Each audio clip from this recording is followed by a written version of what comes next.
Oi, aqui é o Leonardo e esse é um projeto de extensão da Unifesp São José dos Campos.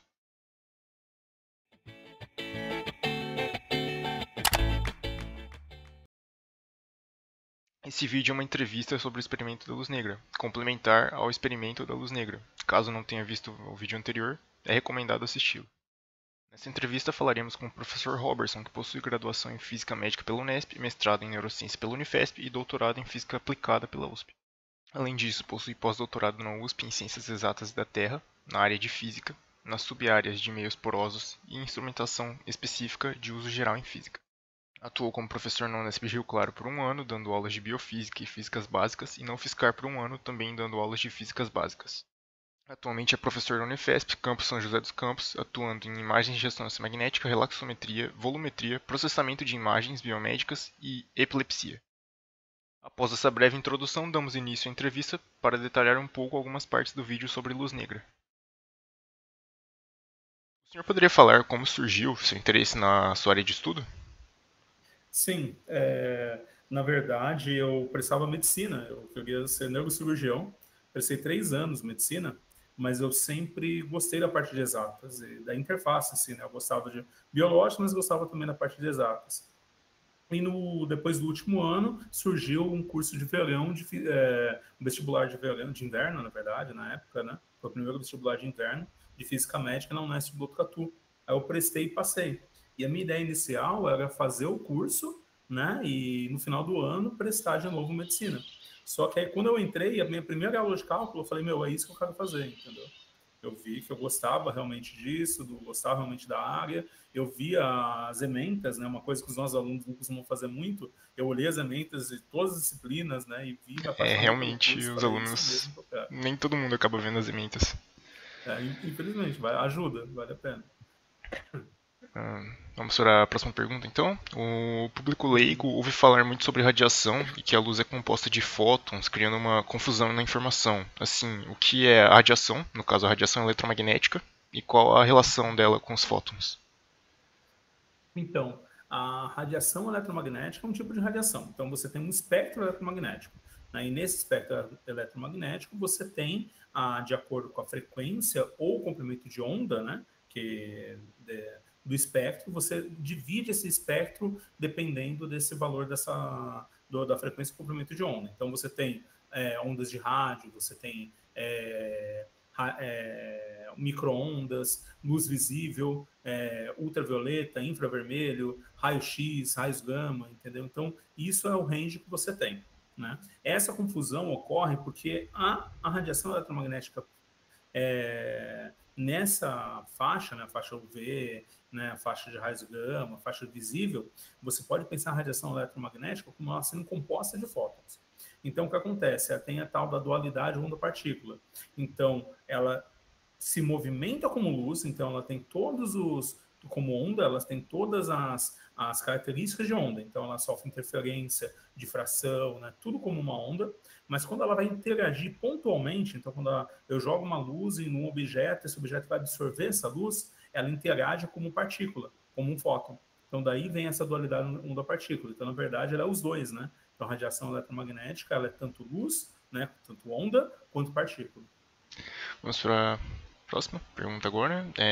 O UVA, o UVB e o UVC são radiações ionizantes que o Sol emite e chegam até a superfície da Terra. Elas podem causar danos à pele, e para diminuir ou evitar esses danos, utilizamos os protetores solares. Mas por que elas são chamadas de ionizantes? E o que causa esse dano no tecido biológico? Então, o que ocorre é que toda a radiação eletromagnética ela tem uma chance de interagir com a matéria.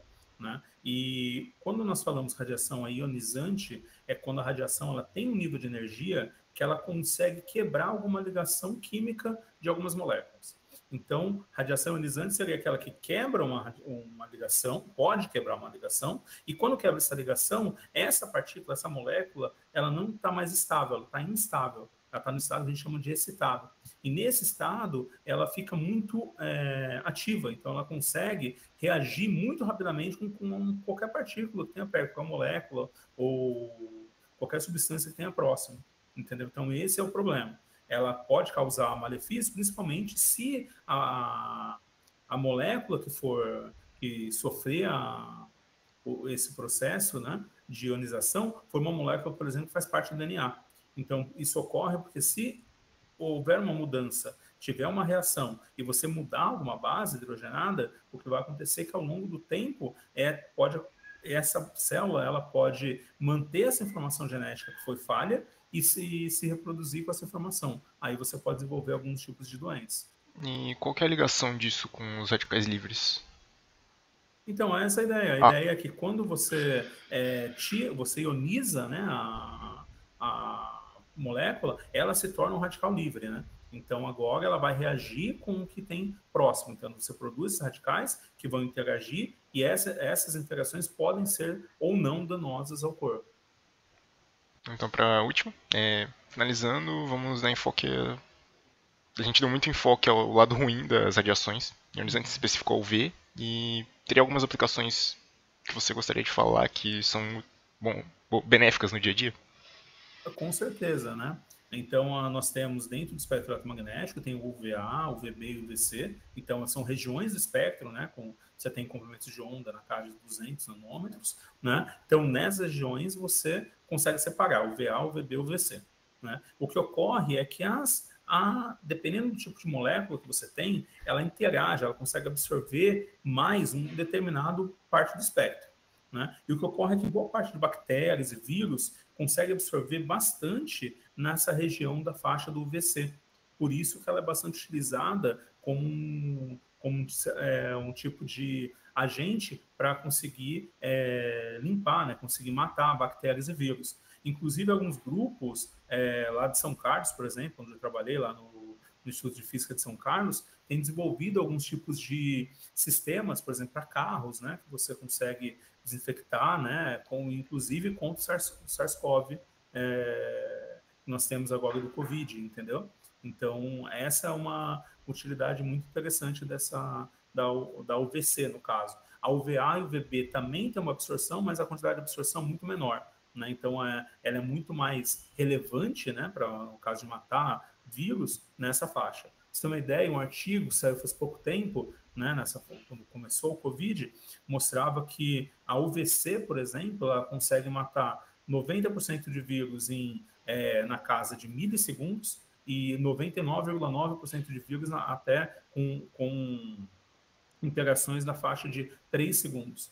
Né? Então, isso daí permite que você tenha uma utilidade bem interessante para essa faixa, né, do espectro. É realmente rápido. Teria alguma aplicação para UVB e UVA? Assim, não recordo, porque a UVC ela é mais estável, né? Ela você tem posso falar, uma absorção maior do que a UVA e a UVB. A UVA ela tem alguns processos biológicos que ela acaba ajudando, que não são tão danosos, né? Então ela acaba participando de produção de algumas moléculas, né? Mas alguma aplicação em indústria, coisa do tipo, eu não consigo lembrar, não. Obrigado. Agradeço a participação Agradeço. na entrevista e obrigado por esclarecer algumas partes sobre a radiação e demonstrar de forma um pouco mais clara a importância dessa descoberta para a sociedade. Agradeço, Leonardo. Agradeço a participação do professor Robertson nesta entrevista para esclarecer mais sobre a radiação e demonstrar de forma mais clara a importância dela para a sociedade.